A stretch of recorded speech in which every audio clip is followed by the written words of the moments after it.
Bueno, muy buenas noches. Hoy es 27 de septiembre del año 2025. Esta es la sesión número 12, si no me equivoco, de Tertulias para una nueva economía. Están presentes en este evento, en este espacio, el día de hoy, al menos dos tertulianos, dos personas que ya han dado su charla, que ya han compartido su experiencia. Son Mauricio Medinaceli y Ricardo Sánchez de Lozada. Hoy tenemos, diría yo, el honor, el placer y la gran suerte de tener a dos investigadores, a dos intelectuales de la política, al abogado Johnny Nogales, de una larga experiencia en la política y en lo que es la empresarialidad, y al politólogo, profesor universitario, analista también ambos, Diego Ayo. Agradecer la confianza de todos ustedes. En este espacio tenemos a amigos del colegio que siempre nos siguen de una manera muy leal en todas las tertulias, amigos de la universidad, a gente que trabaja con nosotros en lo que es la comunidad en Facilito y los interesados en aprender diversos temas y diversos aspectos. Muchas gracias por la presencia y cedo la palabra a Johnny Nogales. Adelante, querido Johnny. Gracias, querido Guido. Hola, Diego, y por supuesto mi saludo cordial a todos los tertulianos, porque este es un tema que es de actualidad y de preocupación. Yo quisiera empezar definiendo más o menos qué es una crisis económica para que entendamos de qué tenemos que hablar. Una crisis económica, en palabras sencillas, pues no es otra cosa que una situación en que la actividad productiva de un país deja de crecer y empieza más bien a retraerse.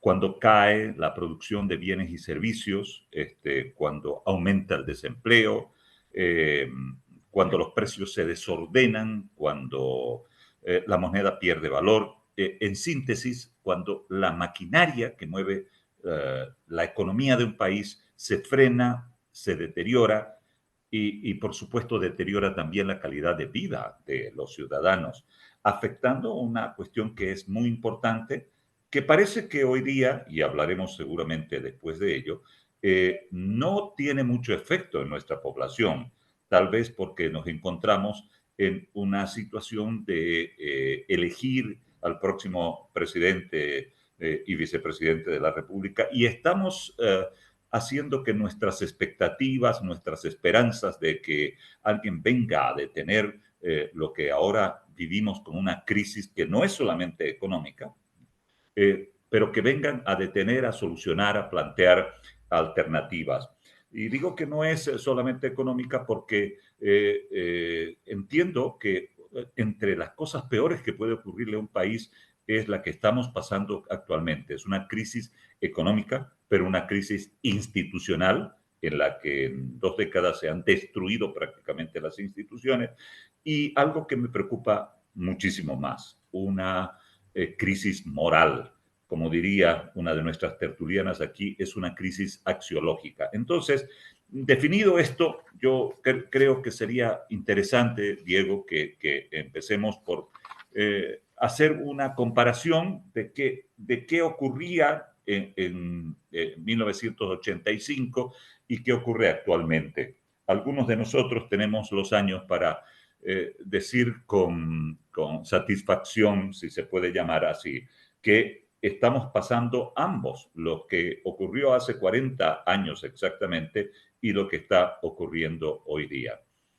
Yo diría que en ese momento, el 85, el déficit fiscal era un déficit muy alto, abultado. Aproximadamente se calculaba en el 27%, aunque si anualizamos el 1985, que el ajuste se tomó el 29 de agosto con el decreto 21060, pues se bajó ese mismo año a 9%. ¿Qué es lo que pasa en Bolivia actualmente? Pues tenemos un déficit sostenido aproximadamente de entre 9 y 10%, pero desde hace creo que 10 años. Entonces, estos ya son acumulaciones que estamos sufriendo actualmente. Otra cosa que nos puede dar un indicador es que las reservas internacionales en 1985 estaban prácticamente agotadas, sin capacidad de sostener la moneda nuestra. Eh, Hoy día estamos en niveles críticos.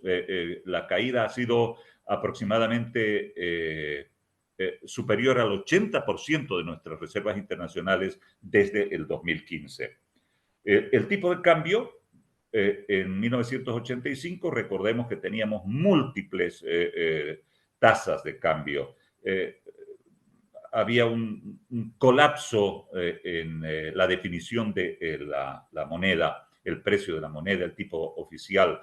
Hoy día tenemos solamente dos, que es el tipo rígido, básicamente, no vamos a hablar de las exportaciones, y del mercado paralelo que cotiza casi al doble.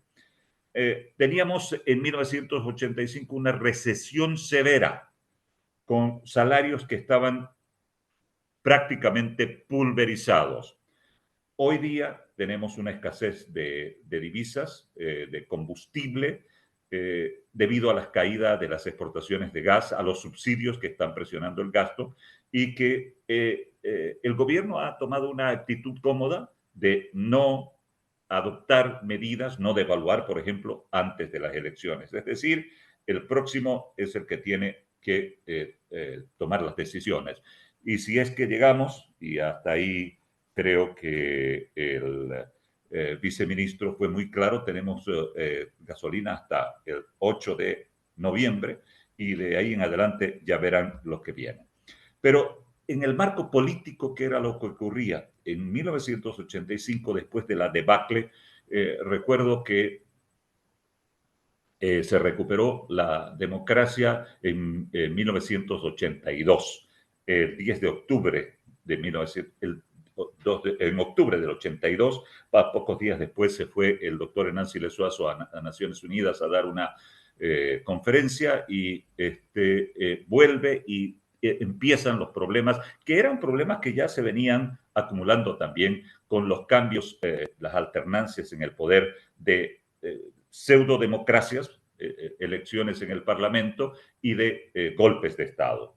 Pero en ese momento, en 1985, con la renuncia de un año del mandato del presidente Ciro Suazo, se provocan elecciones, gana el general Hugo Banzer Suárez, queda segundo el doctor Víctor Paz Estenssoro y bastante lejos el movimiento de la izquierda revolucionaria. Se va al Parlamento y en el Parlamento el MIR vota por elegir presidente al doctor Víctor Paz Estenssoro y luego en agosto, el 29 aproximadamente, cuando se tiene ya el decreto supremo 21060, se sella una alianza muy importante que se llamó el Pacto por la Democracia entre Hugo Banzer Suárez y el doctor Víctor Paz Estenssoro, entre ADN y el MNR, que le prestan la solvencia en el Parlamento, la solvencia política a esas medidas.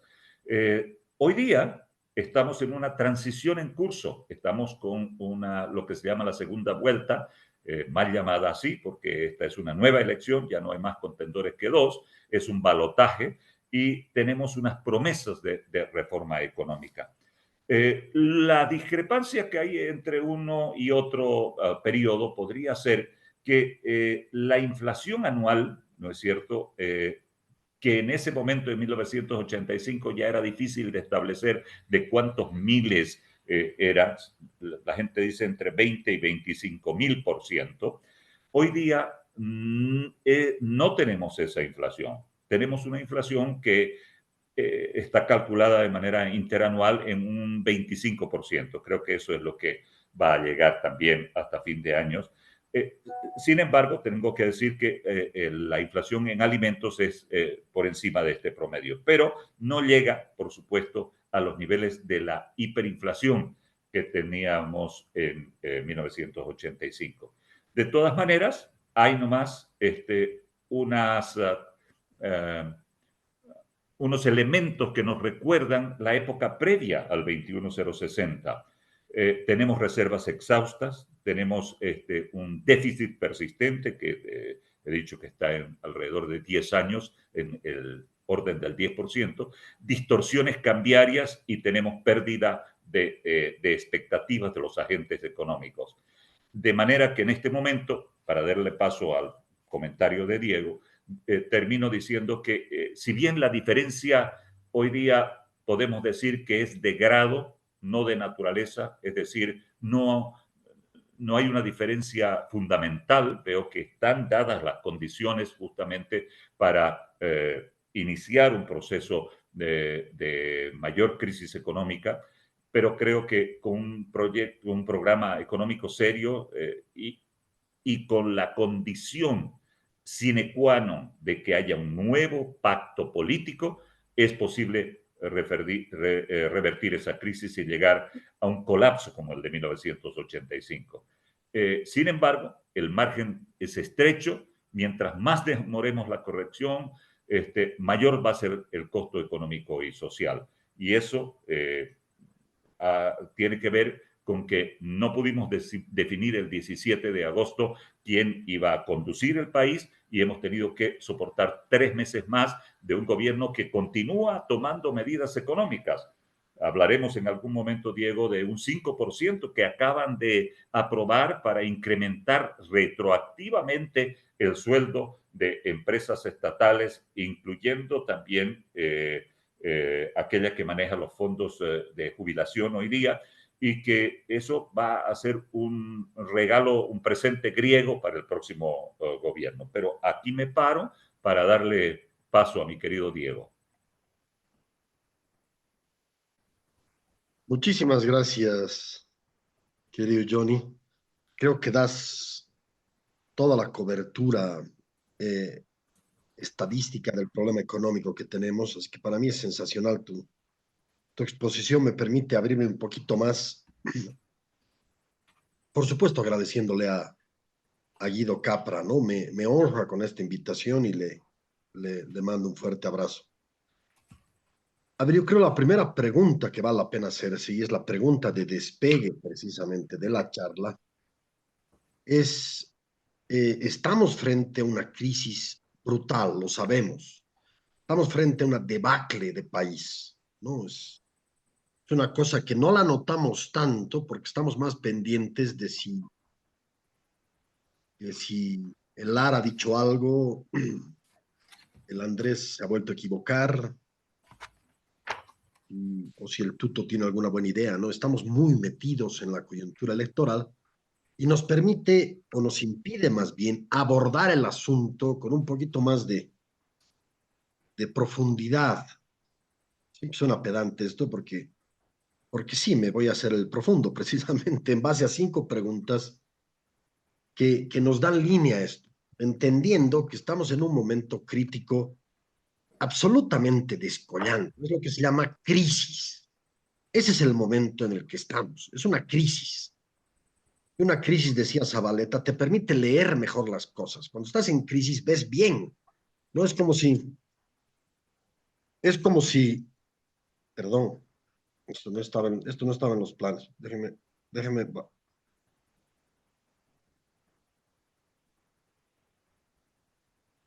Una crisis te permite sentarte, si eres un tipo serio, y realmente visualizar casi como radiografía lo que está mal. Entonces es una desventaja enorme vivir en una crisis, pero es una ventaja enorme si tienes la capacidad de afrontar esa crisis y más o menos visualizar lo que hay que hacer. En ese sentido, puede ser una fantástica oportunidad, lejos de solamente ser un momento de destrucción como el que estamos viviendo. La primera pregunta es si esa crisis va a parir algo nuevo, va a hacer nacer algo nuevo. Es importante entender que estamos, y es lo más importante entender, me permite despegar con esto. en un momento de embarazo, ¿no? Entonces, claro, la pregunta es, ¿cuánto va a durar este embarazo? Una mosca tiene mosquitas en 2 horas, digamos, y un elefante tiene en 22 meses, tarda más. El parto puede ser muy largo, el embarazo puede ser muy largo. ¿Dónde está Bolivia en este sentido? Me parece central preguntarnos esto, porque he leído un artículo interesante de Sayuri Loza que nos dice que estamos en el año 79, no en el año 85. ¿No? Y claro, esto me lleva a entender que el parto hacia después de la crisis viene algo nuevo. La crisis es realmente un embarazo. El embarazo va a doler mucho, pero van a ser una nueva guagua. Eso siempre es importante tenerlo en cuenta, ¿no? Estamos frente a esa posibilidad de que nazca una nueva guagua. Sin embargo, la pregunta es, ¿van a ser o no van a ser todavía? ¿Qué año estamos? ¿Estamos en el año 79 o el año 85? Esto a mí me parece inminente tenerlo en cuenta como punto de partida. Las crisis en Bolivia no duran 2 días, no son meramente crisis de un factor específico, más bien es una anomia, no, es una juntucha de crisis política, económica, social. Todo se junta, todo fluye y termina consolidando este momento de anomia. Fíjense ustedes que la revolución del 52 no se da ese momento, viene desde el 46 como guerra civil. O lo que vivimos el 82 y el 85 no viene ese momento, viene desde el 78. Es una acumulación de eventos que terminan consolidando una democracia de mercado, una democracia neoliberal, como fue llamada después, a partir del 21060. Entonces es importantísimo entenderlo. Es importante entender que el modelo del MAS no nace el 2006, ni bien sube Evo Morales. Se va dando desde el año 2000, ¿no? Con la guerra del agua en Cochabamba y finaliza seguramente con la nueva constitución. Es un periodo más largo todavía, ¿no? Entonces, ¿dónde estamos? Si en el 2016 comenzó esta debacle ya, con el referéndum, comenzó esto el 2019 con el fraude, o comenzó con la nefasta gestión seguramente del peor presidente de nuestra historia, por lo menos de la historia democrática. Y si no es así, si no tenemos todavía ese bastión histórico por detrás, estamos comenzando esto recién, esta pregunta es esencial que la tengamos en mente. Es esencial, porque esto puede durar muchísimo todavía, ¿no? Y no estemos en el 85, no estemos a puertas de tener un 21060 y un líder supremo como fue Víctor Paz. Entonces, primera pregunta, ¿cuánto demorará el embarazo? Depende de que sepamos situar esto bien. La segunda pregunta es, ¿qué tipo de médico se requiere para este parto? ¿Quién está ahí en la puerta para contribuir ¿no? con el trabajo de parto? ¿Quién está? ¿Está un fontanero? ¿No?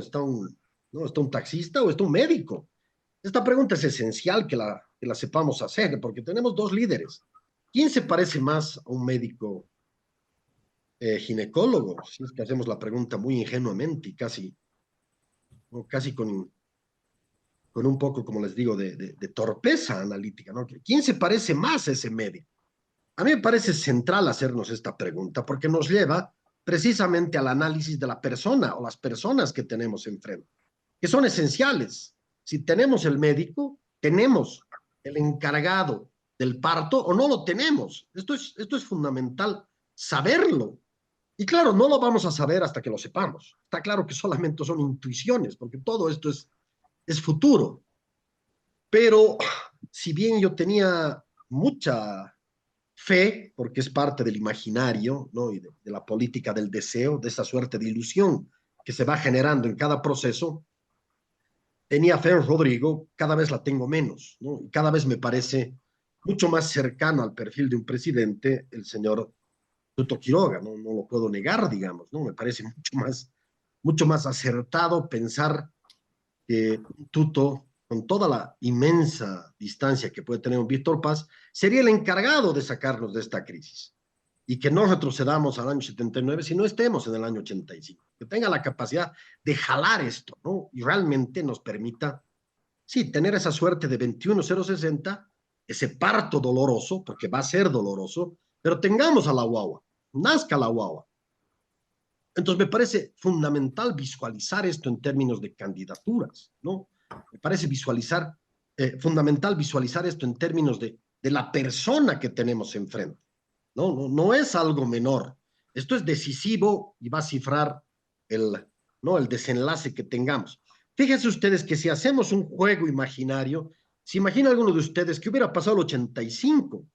Si el presidente por algún motivo era Paz Zamora, seguramente hubiéramos tenido una extensión del modelo estatista, ¿no? Es un nuevo estatismo, renovación estatal, revolución estatal, no sé cómo lo hubiera llamado, pero hubiera sido una continuación. Y Banzer, a su vez, que era el otro líder que estaba en Brega, era un señor que todavía tenía el estigma de dictador, ¿no? Entonces, que de dictador pase a presidente para resolver un momento tan duro, no le daba el físico. Es decir, parecería que no hay una conjunción de factores históricos como para permitir ese entronque personalista de un Víctor Paz y que tenga él finalmente la capacidad de decidir. ¿Dónde estamos ahora en ese sentido? ¿No? Si lo vemos realmente de manera fría, Rodrigo es la persona a resolver esa crisis o a extender un poco la crisis, no en esa suerte de esa extensión de un modelo estatista, de un modelo masista. Al parecer, y esto jamás lo hubiera dicho hace 30 días, parecería que vamos en ese sentido, ¿no? Pues es la continuación de todo ese modelo prebendal, casi sin tocarlo, ¿no? Y del otro lado tenemos una persona que puede traer ese cambio de manera clara. Entonces me parece fundamental visualizar el tipo de médico en comparación al 85. En tercer lugar, sí preguntarnos, porque esto nos permite tener el horizonte prospectivo en mente, ¿cómo se va a llamar la guagua que nazca? ¿No? Es decir, ¿qué va a ser esta guagua? Fíjense ustedes que cada momento ha tenido un sello existencial. El 52 ha sido un momento revolucionario, contrarrevolucionario con los militares seguro, pero revolucionario. El 82-85 ha sido un momento democrático, de democracia de mercado seguro, pero democrático. Y el 2005 ha sido un modelo indígena, fundamentalmente, ¿no? Sí, involucrado claramente en el mercado, involucrado en la democracia, pero con un sello distintivo aymara quechua, ¿no? Y de pueblos de tierras bajas. Fíjense ustedes ese cambio, ¿no? Ese cambio durante 70 años de revolución a democracia, de democracia a esta presencia indígena. ¿Qué nos espera ahora? ¿Cuál es, digamos, el horizonte que lo llamamos en teoría política el branding político, ¿no? El imaginario político. Fíjense ustedes que el imaginario del 52 era el triplete, que después se vuelve con la reforma educativa un tetraplete, ¿no? Pero era nacionalización de minas, voto universal, reforma agraria, ¿no? Este es el horizonte, digamos, de partida. Hay que tenerlo clarísimo. No vamos a gobernar sin un horizonte. El 78-85 es una democracia de mercado, hay que consolidar el mercado y estabilizarlo. Puede haber algún interés en la educación, seguro. En la salud, ¿cómo no? Por supuesto que sí. Pero no es lo central. Parece paradójico en un país como Bolivia que la salud no sea lo central, pero lo cierto es que no es lo central. ¿No? Esto es como un edificio que se va construyendo. El primer piso es político y hay que tener cierto grado de acuerdo con los opositores para después pasar al segundo campo, ¿no? Que es el económico. Y un tercer campo, que es el social, un cuarto campo será el cultural, ¿no? Y así va subiendo en ese edificio. Esa es la construcción democrática. Pero el primer punto es básico y central, y tiene que ver con esto. ¿Qué tipo de modelo estamos creando? Es decir, ¿cuál va a ser ese branding? ¿Cuál es el eje sustancial que nos va a arrastrar como país? No podemos tener, en mi criterio, solo como tuto, 45 ideas dichas en 10 minutos, ¿no? Le hablas del Illimani y te da soluciones para luchar ¿no? Contra la invasión, contra el Illimani. Le hablas del lago Titicaca y te dice cómo vas a impedir que se fragmenten 20 lagos, como efectivamente va a pasar. Es decir, tiene solución para todo, ¿no? Pero puede hablar de 45 temas en 5 minutos. ¿Es este el branding? ¿Cuál es el factor de atracción? Es decir, ¿hacia dónde está yendo el país realmente? Yo creo que el 85 hubo una claridad, pero absoluta, consolidar la democracia, mantener la democracia, a pesar de tener, ¿no es cierto?, el olfato de los militares por detrás y además, por supuesto, consolidar un nuevo modelo económico. Esto genera, con esa claridad, ¿no?, una nueva historia. Fíjense, es completamente diferente el país al país de antaño. Y hoy estamos yendo hacia ese momento. Es un momento de renovación plena, ¿no? O por lo menos parecería. ¿Cuál va a ser entonces ese branding? Yo creo, en este sentido, que Rodrigo pilar están más cerca, ¿no? Lo que llaman el capitalismo popular y lo que llaman la lógica del 50-50. En todo caso, la ha replicado también Tuto con un 63-37, es decir, daría más a las regiones, ¿no? Tiene también una tónica de descentralización. Pero estamos yendo hacia eso. Cuarta pregunta, ¿qué dificultades puede tener este partido? Y aquí es central entender que todo esto se va a dar en 3 fases y no hemos terminado ninguna de las fases. La primera es ganar la elección, ver quién gana. La segunda fase es política, qué tipo de coalición armas. Y la tercera fase es aplicar claramente la política central, el 21060. En ese momento ganó Panzer, no ganó Víctor Paz, ¿no? Pero terminaron pactando entre los dos y tuvieron 26 de 27 senadores. Y el programa era muy sencillo, 21060. Después pudo haber el FIS, la ley 843 de los impuestos. Se pudieron dar algunas cosas, pero en todo caso el parto era bien simple. Es solamente esta reforma para estabilizar la economía, ¿no? ¿Cuál es la situación hoy en día? No tenemos todavía al ganador, pero en todo caso, digamos que imaginemos el ganador. Tiene que pactar, tiene que pactar. Esa lógica de la democracia de mayoría ha sido un hipnotismo de 20 años en la historia del país que no se va a repetir. Necesitamos un pacto. Está claro que el pacto más numéricamente sustancioso es entre Rodrigo y Tuto, ¿no? Si tienen 49 y 39 en diputados y tienen 2 y 17, claramente les da para 2/3 para mayoría y para que les dé la gana, digamos, ¿no? Si tienen para eso, sí, puede haber un pacto. Ese es un escenario. En todo caso, se pintan 3 escenarios. Y esto es teoría política parlamentaria. El primer escenario es una coalición al estilo 85, ¿no? Más o menos una coalición en el legislativo y pare de contar.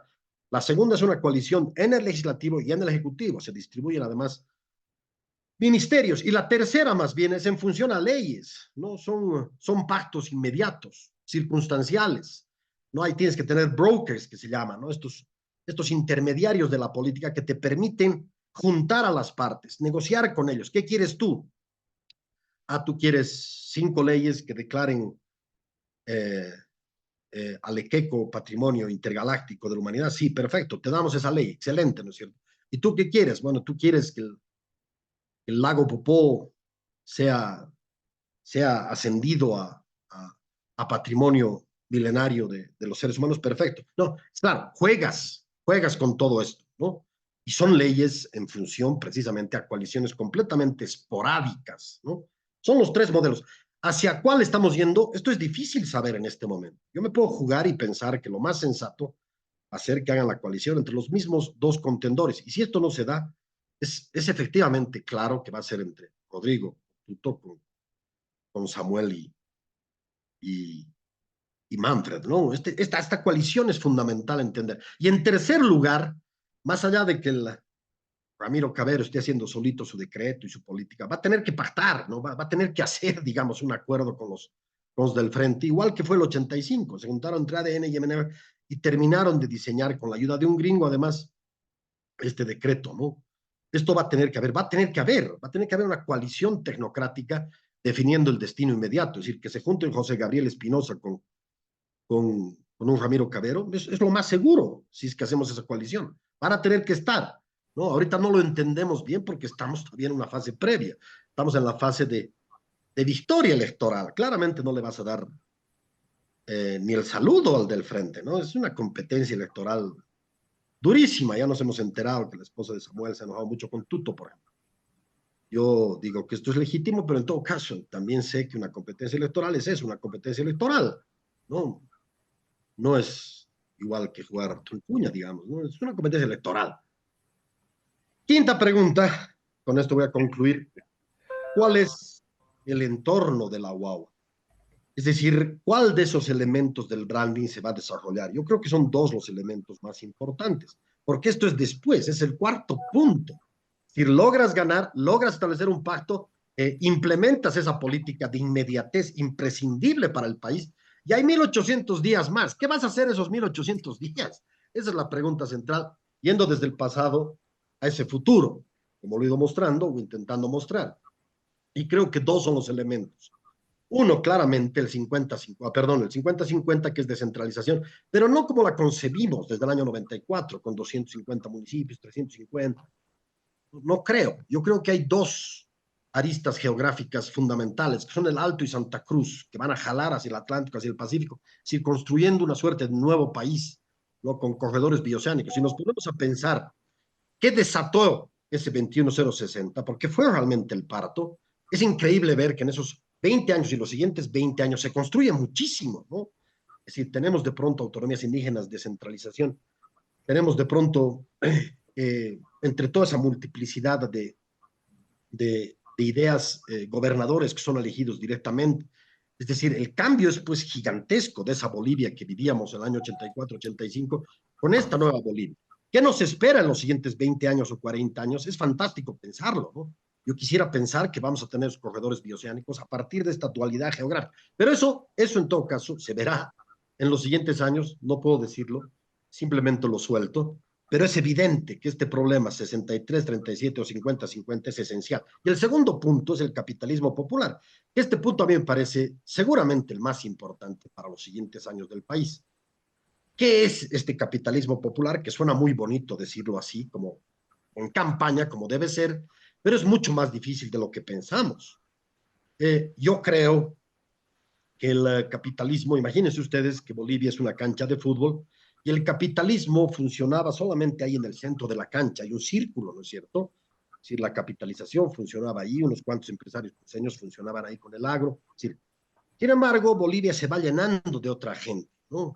Ese circulito chiquito que era la economía se llena pues de otra gente. Es decir, el padrón electoral el año 85 era de 1,5 millones, hoy es de casi 8 millones. Hay más gente en las calles. Hemos tenido 2,5 millones de nuevos migrantes del 2005 a la fecha. Están acá, y estamos acá en las ciudades, ¿no? Y están. ¿Cuál es el horizonte de ese capitalismo popular? Si lo vemos de una manera clara, es decir, tienes un tuto que en mi criterio tiene un lente puesto en las grandes burguesías o agroindustria, ¿no? Y es un capitalismo limitado más noventista, ¿no? Por supuesto que el hombre es inteligente y puede ampliar todo esto, pero en sí su modelo es esto. Y del otro lado tienes un Rodrigo y un Lara que más bien pueden representar casi indirectamente, no directamente, pero casi indirectamente, estas burguesías aymaras que empiezan a surgir y se instalan en el alto, ¿no? Entonces, cada uno representa un modelo económico diferente. Son dos realidades diferentes, pero cada uno, digamos, enlazado con uno de esos patrones geográficos específicos, ¿no? Yo creo que estamos así. ¿Cómo generar el puente entre eso? Yo creo que es el gran desafío. Es el gran desafío, por supuesto, al margen de que ese capitalismo popular tiene pues aristocracias del oro, tiene quemadores de la chiquitanía, tiene raptadores de animalitos tigrecitos en el Amazonas, tiene minería ilegal a lo bestia, tiene contrabando, tiene los cocales en el Chapare, es decir, es un capitalismo bestialmente ilegal y salvajemente capitalista. ¿Cómo lo armonizas con el capitalismo, entre comillas, viejo del tuto? Es decir, ¿cómo generas, digamos, un puente de acción? Eso lo vamos a ver en los siguientes años y no va a ser fácil, pero ese es el país que más o menos empieza a, a generarse y desarrollarse. Eso es, querido Guido. Bueno, creo que voy a tener que usar nuevamente la palabra Guido, porque, claro, he escuchado con muchísima atención todas las inquietudes de Diego, las 5 preguntas que se hace, que se han multiplicado un poquito, y voy a tratar de responderlas rápidamente para que entremos luego en el tema al que hemos venido, que es el tema de la crisis. ¿Cuánto va a demorar el embarazo? Diego, este embarazo tiene ya muchísimos años, casi 10, y es que más todavía, en 2014 empiezan a caer los precios del gas, de nuestro principal producto de exportación. Y quiero decirte que además, en ese momento, nosotros, si hacemos una acumulación de lo que ha recibido durante estas 2 décadas el gobierno del MAS, tendremos que decir que es la mayor cantidad de recursos de toda nuestra historia republicana. ¿De qué venía esto? Ya lo he dicho, de los altos precios del gas y de otras materias primas, de un acceso generosísimo al crédito externo e interno y a la expansión de una recaudación tributaria que muchas veces no tomamos en cuenta. Eso se dilapidó, ¿cómo? En gasto corriente, en crear, en aumentar empleos públicos, multiplicarlos, en subsidios insostenibles, en formar decenas de empresas estatales deficitarias que hoy son un lastre, o lo que es peor que todo, Diego, se diluyó en los agujeros negros de la corrupción. Una de las cantaletas que escucho con frecuencia de la gente del gobierno es que en 2006 teníamos un Producto Interno Bruto de 9.600 millones y que en 2019, 13 años después, pasamos a tener 42.000 millones de dólares. Una belleza. Pero ese salto no fue pues fruto de una gestión lúcida, sino de un viento de cola, como dirían los aviadores, de un viento externo favorable y de un endeudamiento que multiplicó lo que se disponía en la caja del Estado boliviano. La tragedia, repito, es que nunca hubo tanto dinero en las arcas públicas y nunca se manejó con tanta irresponsabilidad. Yo he calculado en unos 200.000 millones de dólares lo que manejó el Estado durante estos últimos 20 años. Un amigo mío de la Universidad de Juan Misael Saracho me dice, estás muy equivocado y te voy a demostrar que son 350.000. No importa, porque de todas maneras, si se hubieran llevado la mitad de ese dinero y la mitad lo hubiéramos invertido con 2 dedos de frente, Diego, este sería un momento distinto para el país, porque esa cifra sería mayor a la del Plan Marshall con la que se recupera Europa después de la Segunda Guerra Mundial, en términos corrientes de dinero. De manera que ahí está tu primera respuesta. No es que estamos empezando. Yo no voy a discutir con Sayuri. Es una persona a quien aprecio mucho, pero ya esto tiene años de gestación. No es que está empezando hoy día. Y esta dilapidación, nuevamente voy a usar ese término, de nuestros recursos estatales ha venido ya durante más de 10 años. Tu otra pregunta es, ¿cuál va a ser el médico? Bueno, mi respuesta es que no hay un médico. Te voy a hacer una corrección. No hubo ahí intervención de Jeffrey Sachs, el señor norteamericano que dices en el 21060, eso vino después, pero quienes hemos vivido en esa época y quienes hemos tenido la oportunidad de acompañar al doctor Paz Extensoro en esas circunstancias, creo que tenemos la figura más clara. El asunto de esto es que el médico no es uno, porque el médico tiene que ser una junta de médicos y principalmente cuando los planes que hoy día esos supuestos médicos nos presentan en las elecciones son muy similares. Yo encuentro menos diferencias que en las elecciones anteriores a la propuesta que tienen en el ámbito económico las principales candidaturas. Y yo diría las 4 principales, ni siquiera las 3 solamente. ¿Qué va a hacer la guava? No hay que inventar el hilo negro, Diego.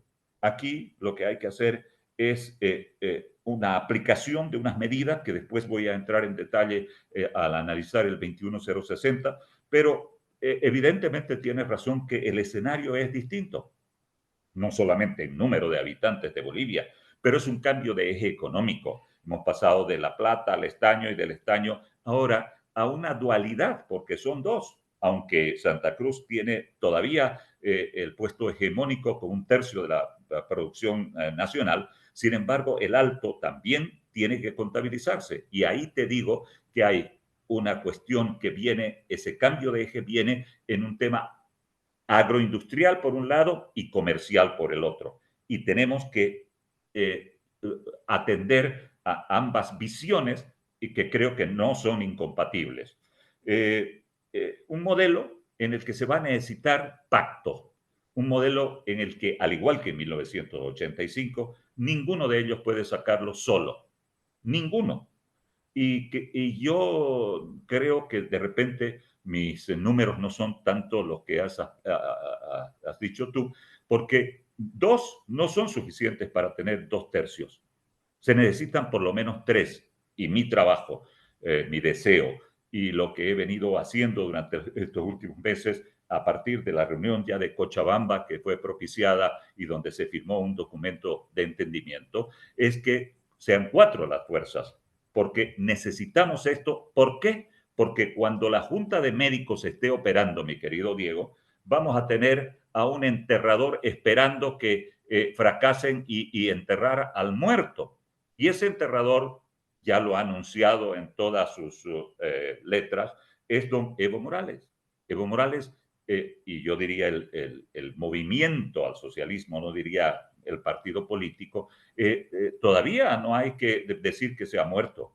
Tiene todavía un vigor que puede ser muy importante a la hora de sacar a la calle a la gente que pueda estar en desacuerdo con las duras medidas que se tienen que tomar.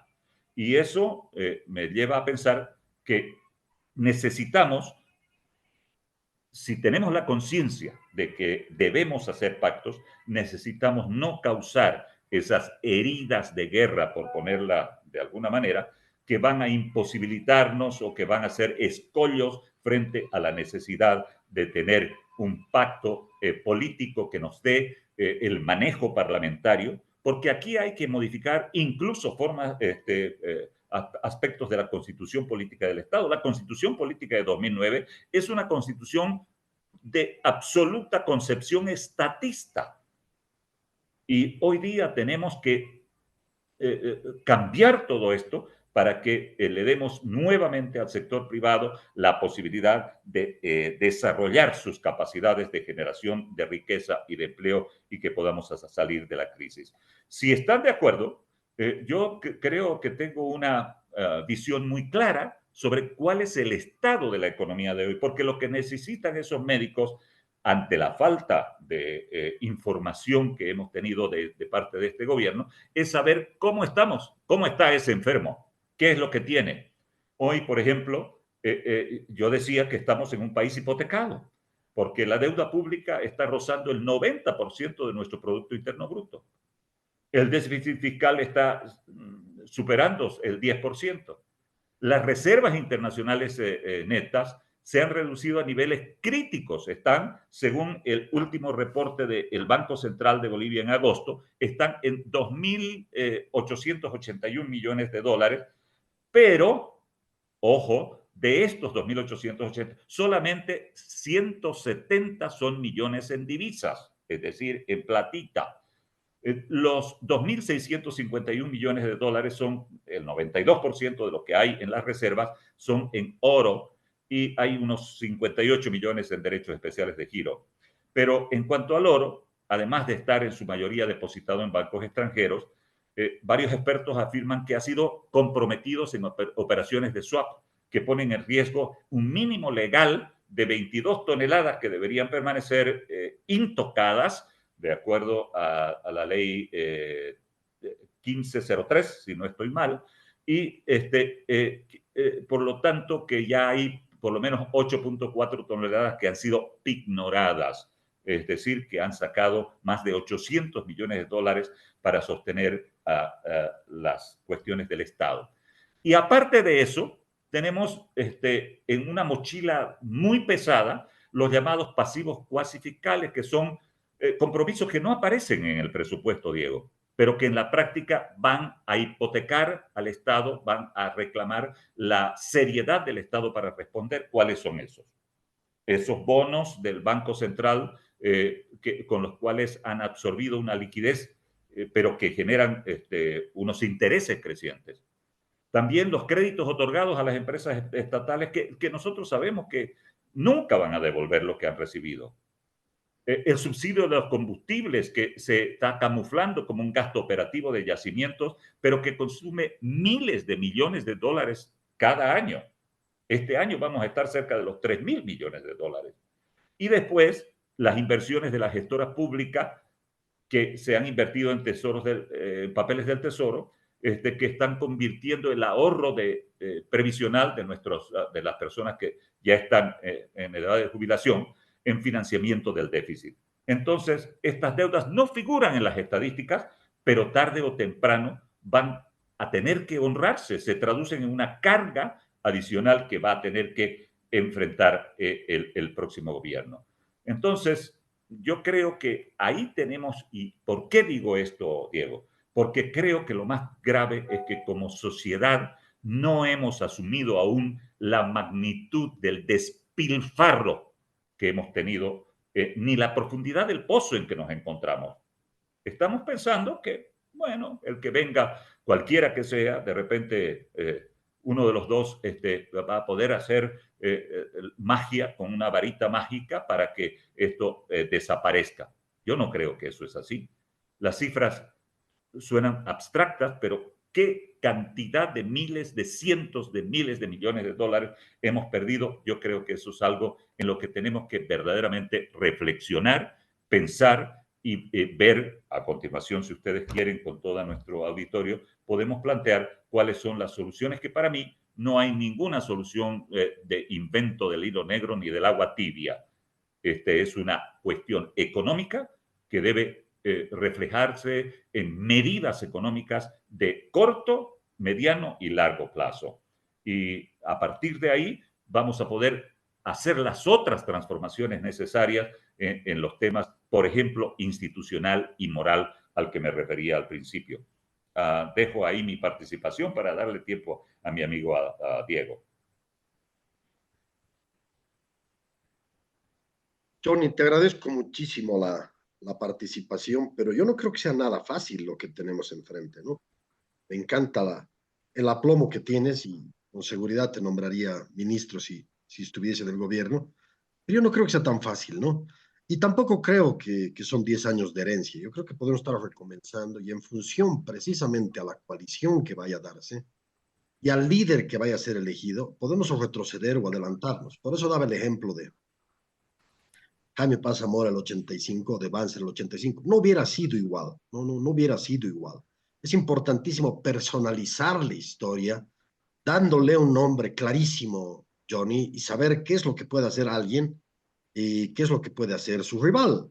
Es decir, si son absolutamente intercambiables y los dos dan igual, entonces no tenemos ni siquiera que ir a votar, digamos, el 17 de... Yo creo que sí hay que ir a votar y hay que definirnos por... Y es intuición, tiene mucho de intuición, pero para mí, por lo menos lo que yo veo viendo, ¿no? Sintiéndolo además, es que hemos pasado, fíjense ustedes, porque hay dos estados de ánimo o dos constelaciones centrales en la política. Una es la razón y otra es la emoción. Esto es central en política.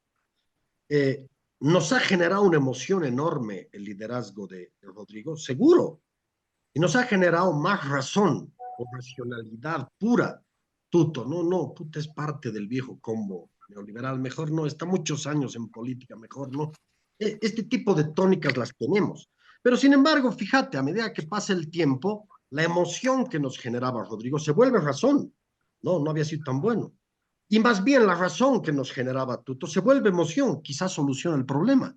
Es decir, pasamos en un candidato de la emoción a la razón, una razón en todo caso negativa, y en el otro candidato de la razón, un tanto negativa, a una emoción, dándole el chance a que surja y pueda definir un nuevo desarrollo. Claro, uno piensa, yo siempre pensaba, pero no, lo que estamos viviendo hoy en día es la muerte del neoliberalismo y es la muerte de este modelo de democracia comunitaria. Los dos modelos de 20 años cada uno, iniciando un nuevo modelo, y mejor para ello tener a Rodrigo y tener a Lara, que son parte de ese... Pero después uno se pone a pensar, y Víctor Paz era nuevo, no era nuevo. Del 82, perdón, del 52 al 85, ¿sabes cuántos años pasaron, querido Johnny? 33. ¿Sabes cuándo ha entrado Tuto a la política? El 92, del 92 al 2025, son 33 años igual. Es decir, aquí hay, no, y de 33 años murió Cristo, digamos, si le quiero meter mucho más magia, no, ilusoria al asunto, entonces claro, 33 parece el número enigmático que nos da la posibilidad de entender que sí, puede haber un líder del pasado que tenga soluciones para el futuro, entonces no es normal. Y lo que dices de los equipos, claro, pues, por supuesto que hay equipos, no va a ser una cuestión unipersonal, pero de todas formas, más allá de que siempre va a haber equipos y tiene que haber equipos, por favor, si no retornamos al caudillismo de Evo Morales, que ha sido nefasto, porque eso sí que es caudillismo, ¿no? Además, caudillismo centrado en un hombre, no digo mediocre, un hombre elemental Watson, digamos, ¿no? Aquí no, estamos hablando de un hombre, y hay que definirlo con un nombre, de que el equipo va a venir por detrás, seguro, seguro, y no es menor, ni es de menor importancia. Necesitamos gente de lujo, claro que sí, porque el problema es arduo, y el problema no es económico, es un problema de dimensión compleja y combinada. Es un nuevo modelo. Es una destrucción de todo. Lo económico es el último resabio que queda, digamos, frente a nuestras narices. Pero en realidad es una destrucción de absolutamente todo, ¿no? De los lazos intersociales que existen, ¿no? De la base de respeto que existía. ¿Qué es lo que existe? Es un país completamente diferente. Por eso, para mí, lo principal que tiene que ser puesto sobre el tapete, lo principal que tiene que ser puesto sobre el tapete, es esta disyuntiva entre los sectores que empiezan a surgir con muchísimo peso y son brutalmente dominantes. Hemos pasado de movimientos campesinos, movimientos indígenas, a movimientos delincuenciales. Esto suena muy duro y alguien me podrá criticar, seguro, pero todos sectores, desde loteadores, como te digo, hasta contrabandistas, están con una lógica hegemónica, ¿no? Y con la batuta en la mano, es una noción de No tiene férula cámara, política clarísima, no, ¿no? pero conectame, pues. No tiene cámara, pero... Eh, hay una voz ahí. ¿Qué haces? ¿Cómo conciliamos eso con el sector, digamos, mucho más formal, de una burguesía mucho más, ¿no? Agroindustrial, mucho más conocida, grande, constructora, ¿no? Muy ligada a mercados internacionales? ¿Cómo? Son dos cosas completamente diferentes. Parecería que unos hablan en etrusco y otros en griego. Entonces, no es tan simple. Toda esa simpleza te la envidio, por supuesto, pero yo veo más bien mucha complejidad. ¿Cómo llegamos realmente no, a engarzar ambos componentes? Porque lo que vemos ahora son esos componentes desgajados. ¿No? Rodrigo y Lara, especialmente, tibiamente, casi sin darse cuenta, representan como decía Toranzo, burguesías cholas, ¿no? Y del otro lado, las burguesías formales representadas en el Oriente, claro, te generan una tranca en el país. Esos dos componentes, ¿cómo se enlazan? Se podrían enlazar a través de JP, que maneja un yango y muchísimos negocios entre formales y legales, seguro. A mí me parece un tipo astutísimo y muy inteligente. Podría ser parte de esa lógica, digamos, de enlace. Pero hay que ver cómo se enlaza todo eso. Ese para mí es el desafío, no es menor. La crisis económica y un Ramiro Cabero, por ejemplo, un José Gabriel, José Gabrieles, ¿no? Es un tipo muy lúcido. Claro que pueden llegar a una solución económica, que espero hasta ahí que todo sea relativamente, entre comillas, simple. Pero después viene el problema. Es un país complejo, que se ha vuelto gigante. Por eso insisto y repito lo dicho, tenemos ya no el sueño del 50% que propone Rodrigo en términos de seguir repartiendo a los 350 municipios rurales. Para mí es una locura. Hay que poner plata para que tengamos corredores bioceánicos. No podemos seguir siendo este islote que somos. Hay que tener plata para que podamos enlazar el Alto, que es una ciudad que claramente jala hacia lo Aymara y tiene ya sus propias burguesías, y hacia Santa Cruz, que tiene sus propias burguesías y te debería jalar hacia el Atlántico. Es perfecto, más bien. Hay un perfecto entronque geográfico ahí que hay que darle precisamente ese sentido, ¿no? Sí, yo te quiero recordar qué quiere decir crisis. Y esto lo aprendemos los viejitos. Crisis también puede significar oportunidad, oportunidad de cambiar las cosas. Yo me acuerdo que en 1989 me hacían una entrevista al dejar el gobierno con el doctor Paz Estensoro y se había caído el muro de Berlín, se había derrumbado la Unión Soviética y un señor que se llamaba Francis Fukuyama escribió un libro que se llamaba El fin de la historia, que lo debe recordar perfectamente porque marcó época. Y yo le decía, no es que se ha tenido el fin de la historia, sino que estamos ante la gran oportunidad. Somos la generación que podríamos construir una forma de generación de riqueza capitalista con una forma no digo distribución, pero de solidaridad económica, de responsabilidad social que plantea el comunismo. ¿Y por qué no imbricar ambas? ¿Y por qué no pensar en que eso es posible? Lamentablemente, aquí hemos retrocedido tantos años, mi querido Diego, que todavía seguimos hablando de izquierdas y derechas. Y en eso coincido totalmente contigo, que tenemos nuevas realidades que entender. No me interesa tanto el tema económico, porque evidentemente nuestros queridísimos amigos Ramiro y José Gabriel pueden ponerse de acuerdo.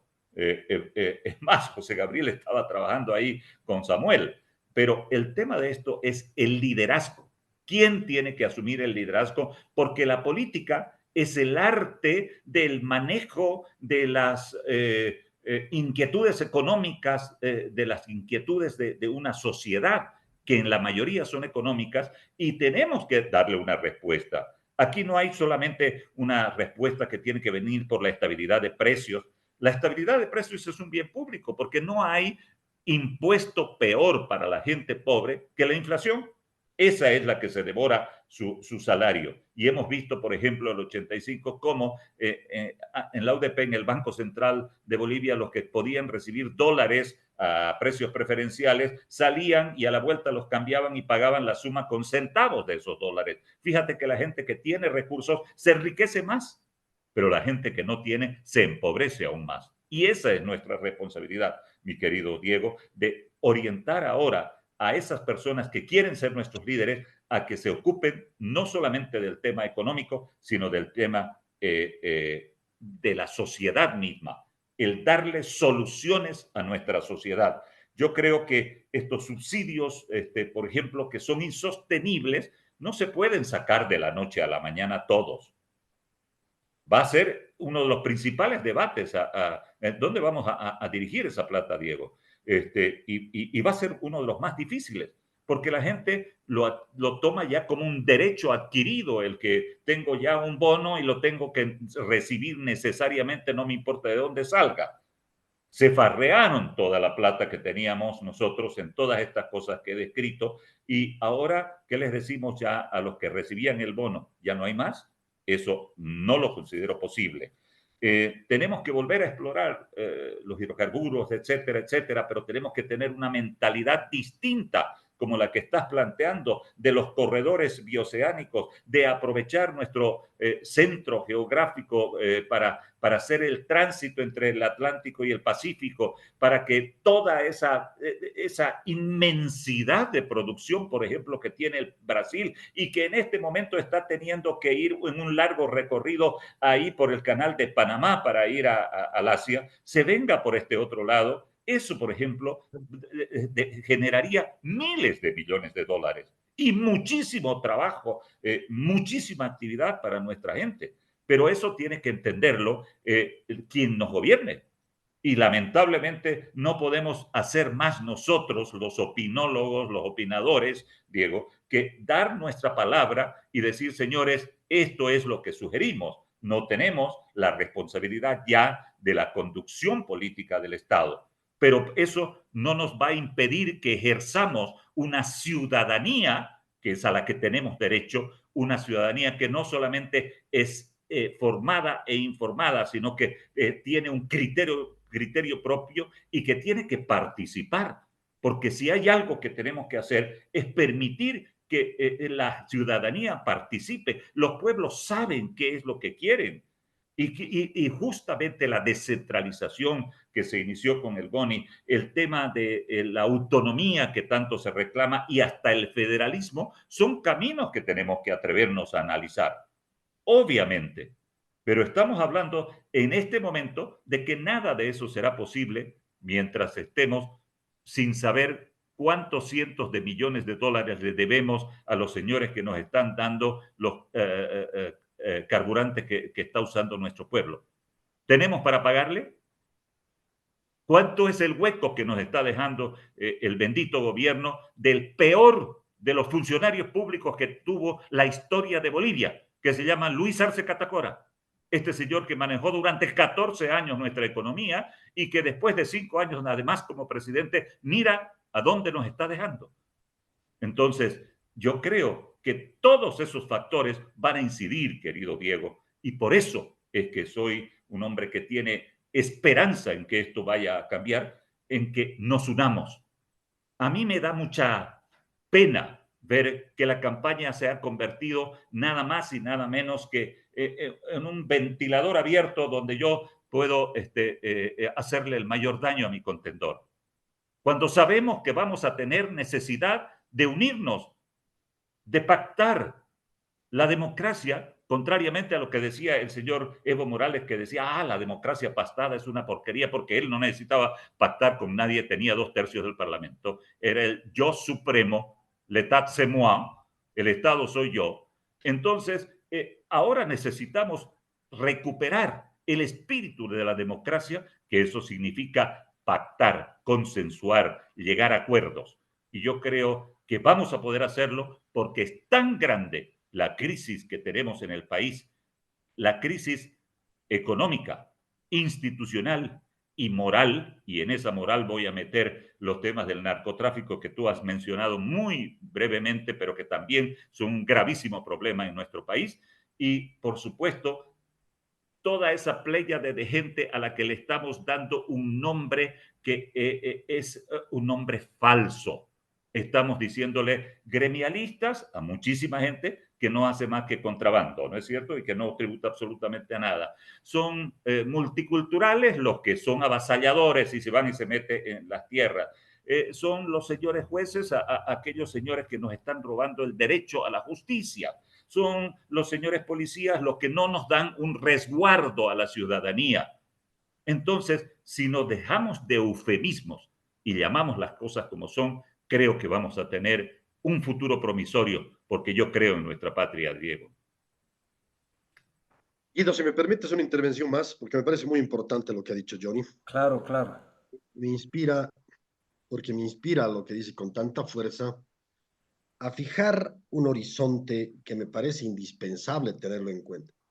Sin embargo, aquí lo contradigo abiertamente a Johnny, ¿no? Parecería que este periodo de decadencia con el peor presidente, estamos de acuerdo, no habría traído ninguna ventaja. Yo creo que sí ha habido una ventaja y creo, lo he aprendido a entender visualizando esto con la ayudita de algunos autores. Hay una autora que se llama Amit Chua, que analiza muchas realidades mucho más compactas y definidas que la nuestra, pero te muestran, por ejemplo, que en Irak estaban los sunís, que eran el 15% de la población, con todas las ventajas, tenían al presidente, que era Saddam Hussein, y el 85% que no tenía esas ventajas. Claramente lo tumban, y la democracia, lejos de resolver esto, asusa más, y ahorita tienes un pseudo país en inestabilidad interna y con los de ISIS, que pertenecen más a sunitas, no a chiitas, combatiendo. Digamos que hay un bloque ahí dual muy claro.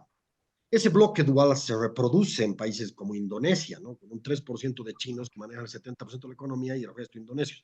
O, por ejemplo, en Sudáfrica, con un 17% de blancos y un 83% de negros. Hay una dualidad clara. Aquí hemos tenido un modelo del 85, poniéndolo en versión simplificada, solamente para que se me entienda, un modelo que del 85 al 2005 ha funcionado especialmente con el último atributo de la capitalización para criollos y fundamentalmente para, ¿no?, un sector de esa estructura de poder vigente, de ese bloque en el poder de ese momento, ligado fundamentalmente a las ciudades, ¿no?, y con lazos con el 52 y de cierta extracción sociocultural específica, ¿no? Minería mediana, obviamente burguesías agroindustriales, fondo monetario, capital extranjero, presencia de los gringos, una estructura de poder. Fíjate lo que ha sido, ¿no? Fíjate lo que ha sido. Termina ese modelo y tienes 2/3 de la población en pobreza y 1/3 en pobreza extrema. Así termina el 2005. Así termina ese proyecto, digamos, casi étnico, ¿no? De diferenciación del 85 al 2005.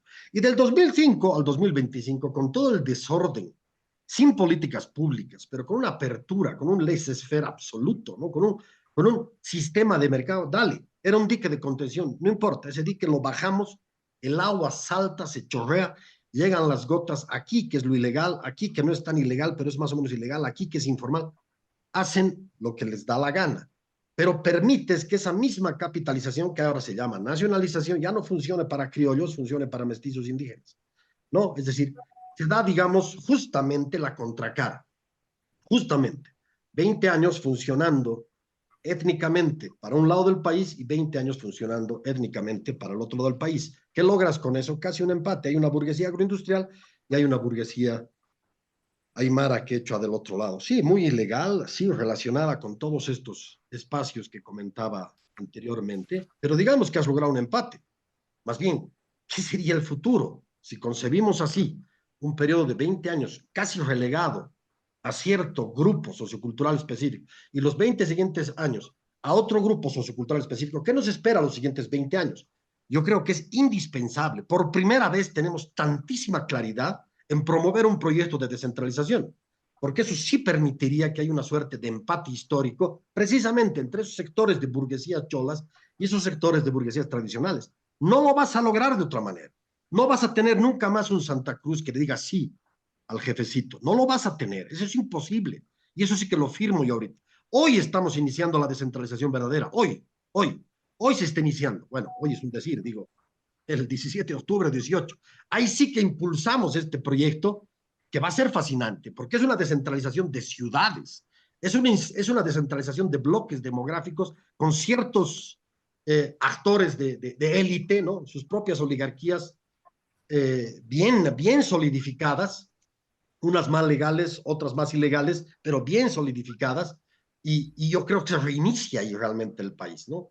Cada una con su prurito y modelo económico diferenciado, que eso es precisamente lo que se va a tener que manejar, ¿no? Cuando uno piensa, ¿qué quisiera hacer en el gobierno que viene? Bueno, ministro de Hacienda, porque va a ser el más importante, ministro de Economía. No, yo creo que va a ser el Ministerio de Descentralización, con esta lógica que te digo, ¿no? De aupar a sunitas, aymaras, ya, ¿no? Ya chiitas, criollos, digamos, en un solo país. Y eso lo vas a lograr solamente con esta, con esta diarquía que llamaba Javier Medina, ¿no? Un país casi diárquico, ¿no? Con dos Bolivias dentro de una.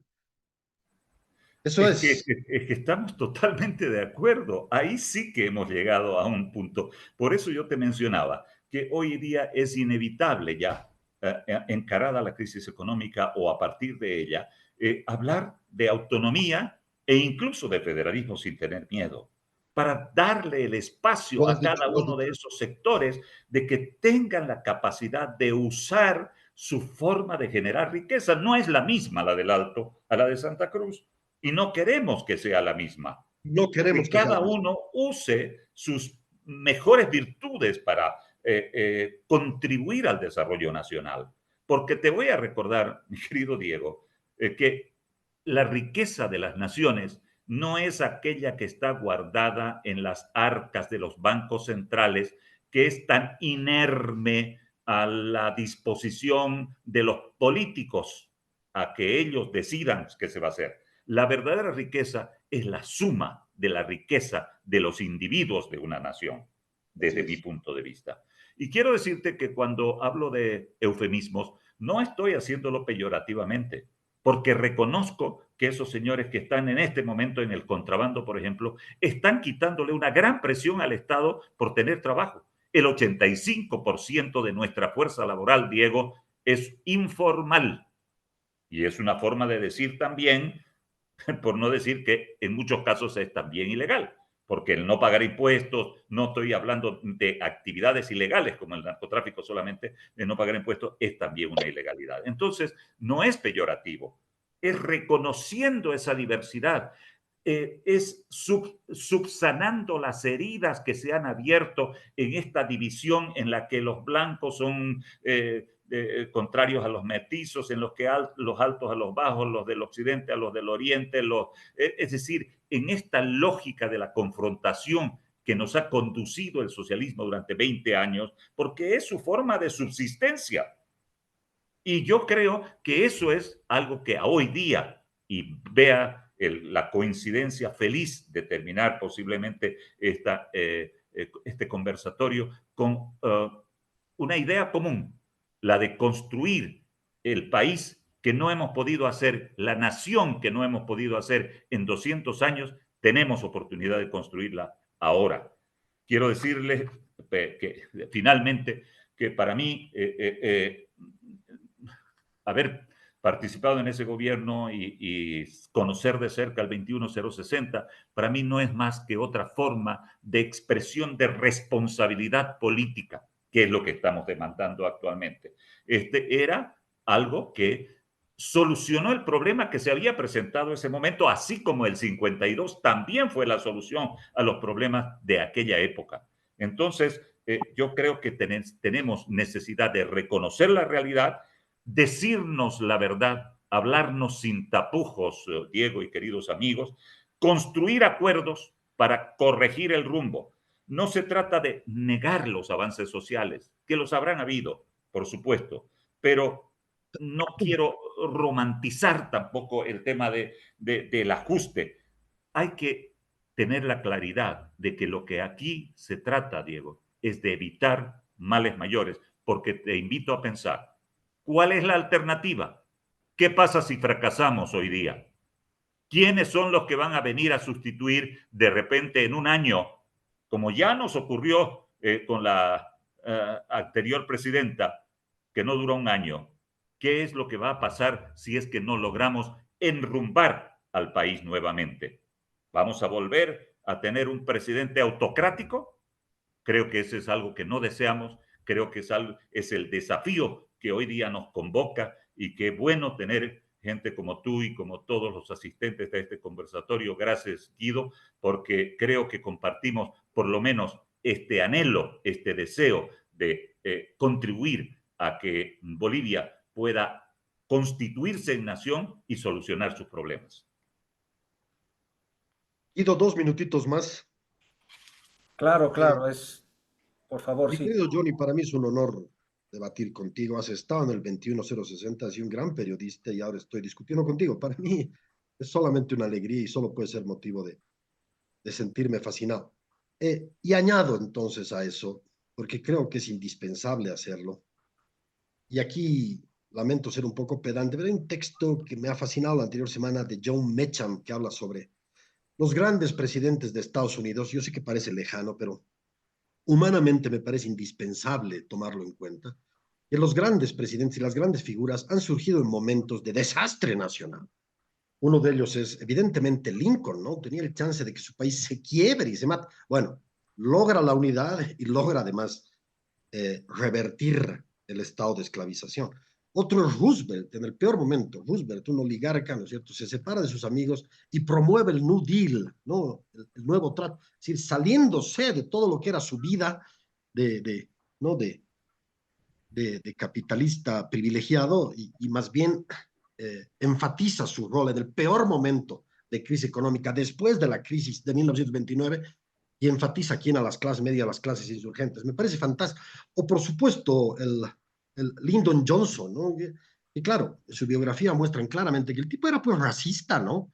Pero ¿qué hace? Termina promoviendo una ley como la ley de los derechos civiles, ¿no? Que era contraria al mismo Lyndon Johnson. Entonces a mí me parece como ejemplo que esos momentos de, de conmoción social, ¿no?, de aparente destrucción de un país, son fabulosos. Parece una paradoja lo que estoy diciendo, porque incluso a nivel familiar tenemos problemas, ¿no?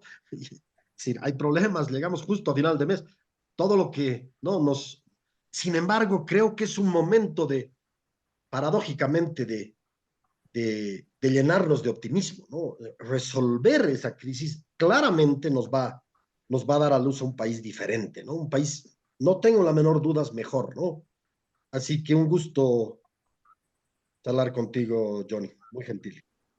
Un placer, Diego. Muy bien, estamos ya prácticamente a algunos minutos de cerrar esta fantástica tertulia. Para deleite de todos nosotros, la temperatura ha ido aumentando y el sabor, todo aquello que le ha dado contenido a esta tertulia. Vamos a ceder el espacio ahora a las personas, a los tertulianos que quisieran hacer algunas preguntas y luego nos despedimos hasta la próxima fecha.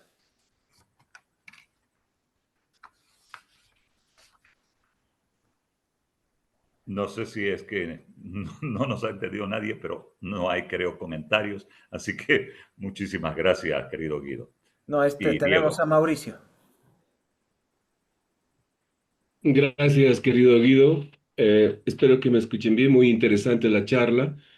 Bueno, yo me dedico a la parte de hidrocarburos, tú sabes. Entonces, se discutió la crisis desde un punto de vista conceptual acá, pero lo que yo quiero es mostrarles cómo la crisis se ve en el día a día, en lo que yo conozco que es el sector de hidrocarburos, un poco para ver que, digamos, la cosa ideológica tiene que guiar esto, y lo voy a decir en un minuto, ¿de acuerdo? Tenemos estos problemas que ustedes ven ahí, son el 40% de los problemas del sector hidrocarburos de los cuales hice un assessment las últimas semanas.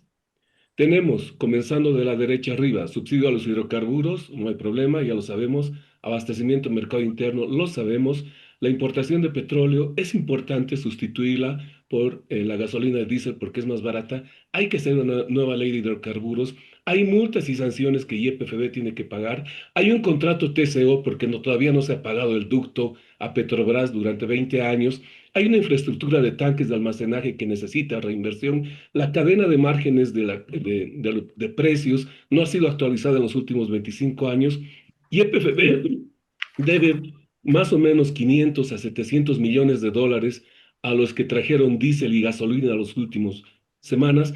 Falta insumos en las plantas de uro y gas y eso hace que estas plantas se deterioren porque no están a full capacidad. Hay exploración en áreas protegidas en contra de la constitución política del Estado. Hay un uso ineficiente de los ductos porque por la emergencia se metió diésel, petróleo y todo eso. Hay problemas contables en YPFB porque los activos se valorizan en UFB. Hay una conciliación TCQ, TCX con transporte con Andina. Hay unos costos recuperables que solo han sido conciliados, me parece, hasta el 2014 y no han sido conciliados. La pregunta es, ¿quién le pone la firma a 10.000, 20.000 millones de dólares para devolver a las petroleras? Hay un conflicto con Shell porque Shell nos ganó un arbitraje en el Banco Mundial, hay un reintegro de incentivo a operadores pequeños de campos de petróleo y hay una suerte de impagos de YPFB. Bueno, ¿por qué hago esto?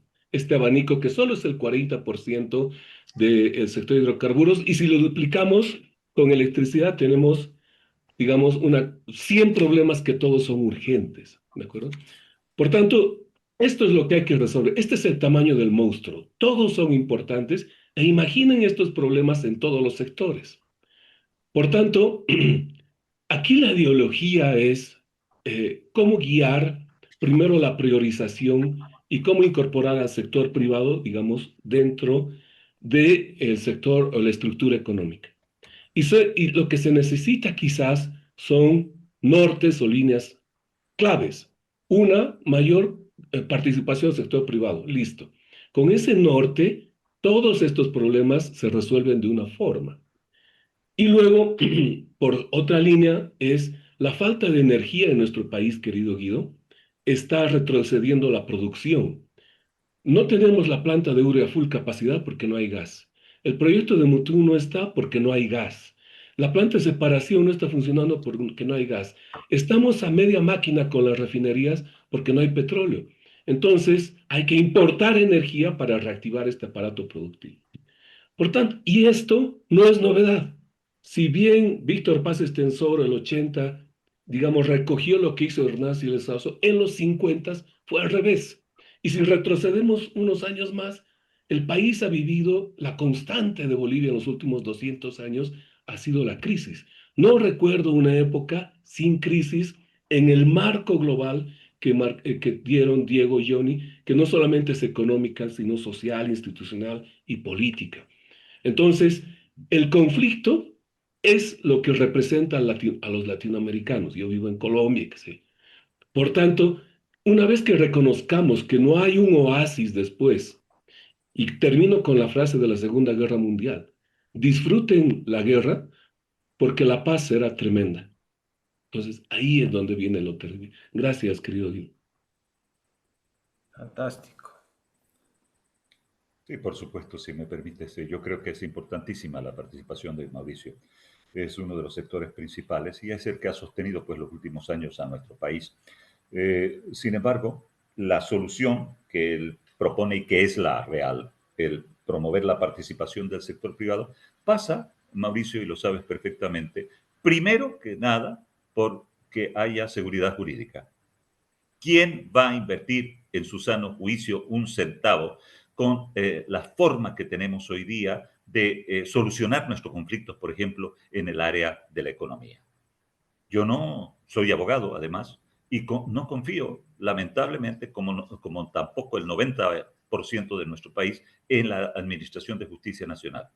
Y resulta que hay una imposición de que no podemos ir ante cortes internacionales para ningún contrato con el Estado.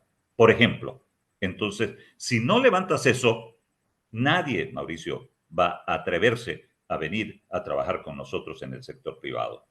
Evidentemente tenemos una crisis energética golpeando la puerta.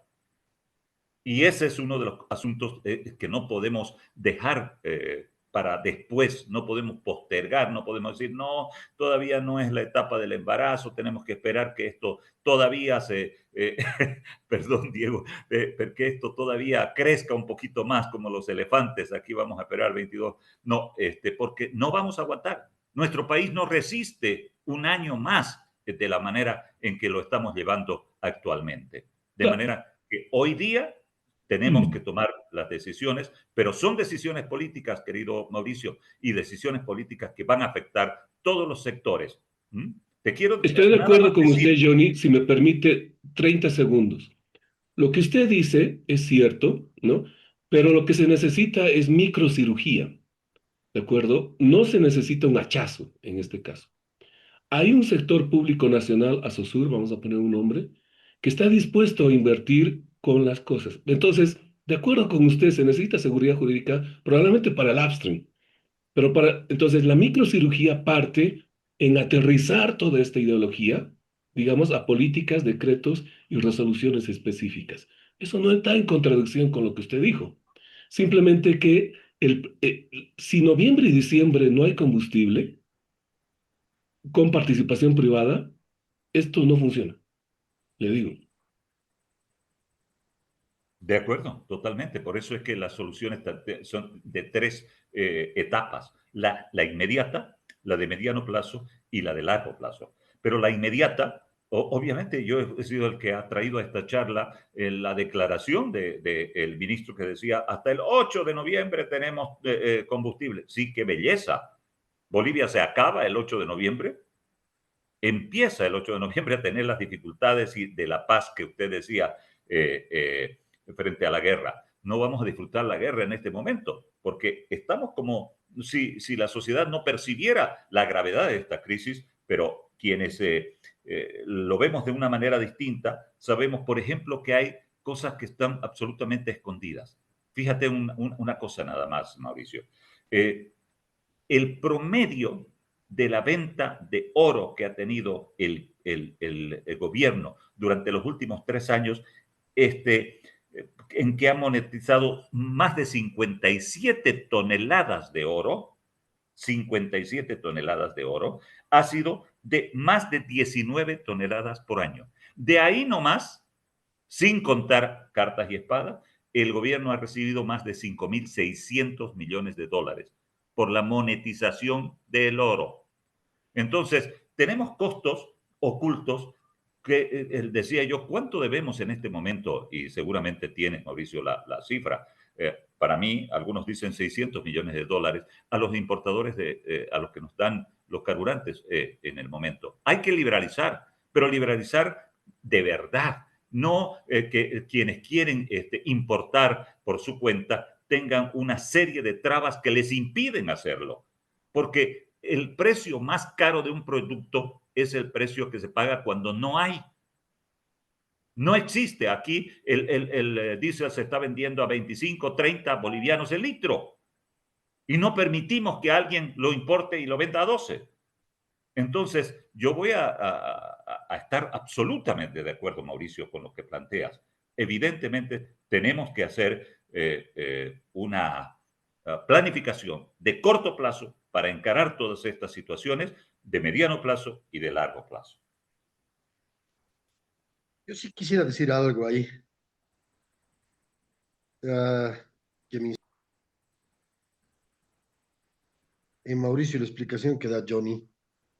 Yo tenía hace unos 6 meses una entrevista que al final era una conversación, pero la terminé publicando en Página 7 como entrevista con Andrés Torres, que ahorita está con las dificultades que todos sabemos, pero es un tipo muy lúcido, ¿no?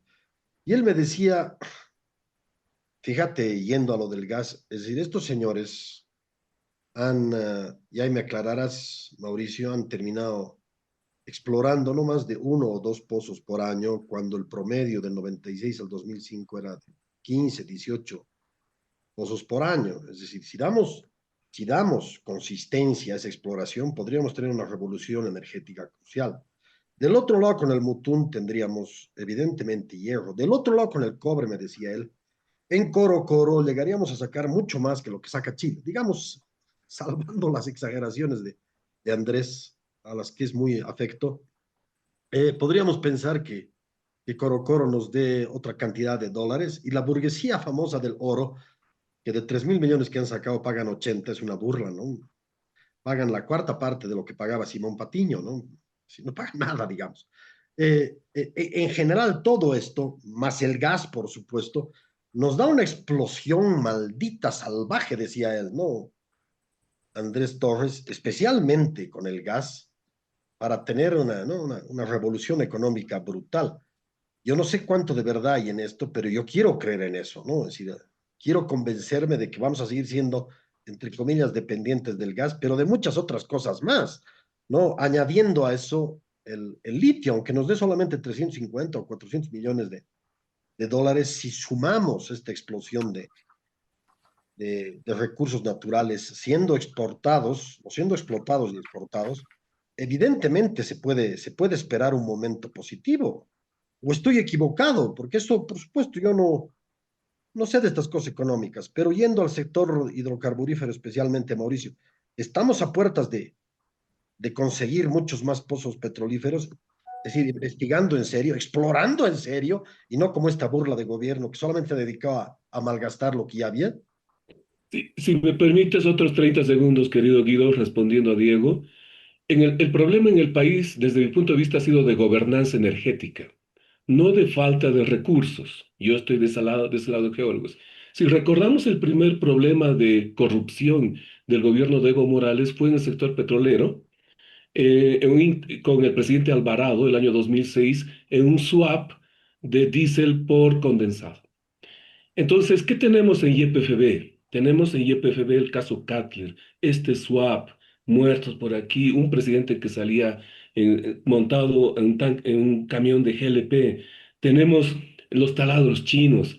Es decir, la corrupción Exacto. y no la falta de gas ha sido el problema central de YPFB.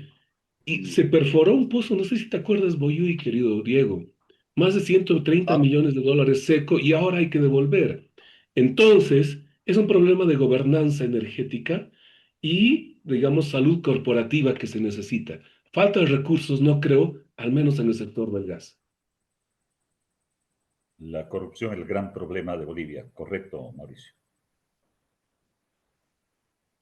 Muy bien, hubiésemos querido tener más tiempo, pero lamentablemente está diseñado esta tertulia para 1 hora y 30 minutos. Hemos disfrutado, al menos yo he disfrutado enormemente el diálogo, la discusión, los puntos divergentes y convergentes de los tertulianos y de todos los que han participado. Muchas gracias por la participación, a los que nos siguen mes a mes en estas tertulias del último sábado de cada mes en el horario de las 6 a las 7:30. Muchas gracias, Johnny, muchas gracias, Diego, Mauricio y toda la gente que nos sigue. Hasta pronto y buen fin de semana. Muchísimas gracias. Adiós. muy gentiles, querido Johnny. Gracias. Gracias. Sí, Mauricio, un abrazo. Gracias. A ti, querido Diego. Felicidades.